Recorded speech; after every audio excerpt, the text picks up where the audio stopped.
Did you know that Emilia actually talked about Subaru before even meeting him in episode 1? I know you're wondering how the hell Emilia talked about the protagonist before she even knew he existed. But don't worry, I'm here to tell you all about it.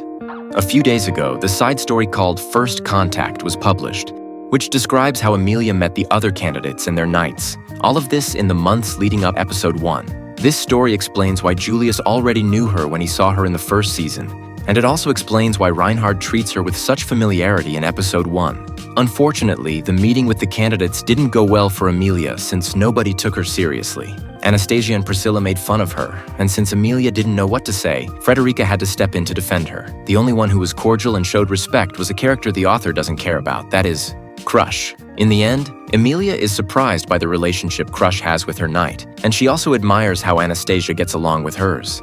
Then she wonders who she was going to take as her knight when the time comes. At first, she suggests Reinhard, but quickly dismisses the idea when the always calm Roswal shows displeasure at that option. The text doesn't say it, but obviously, thanks to the second season, we know that Roswal already had plans to put a black-haired failure in that position.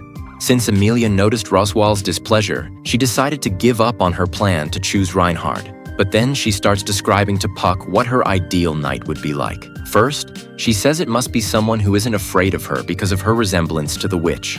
Unfortunately, that would only be possible for someone who isn't from that world. Second, she adds that he needs to get along well with Puck and must also be friendly with the people in the mansion, especially with that girl she hasn't seen yet but knows lives in the library, the girl named Beatrice. She wishes her knight could make that girl talk more. Third, she says it must be someone who laughs a lot and also someone who eats everything. He can't be lazy because she also has to work hard on her studies for the royal selection.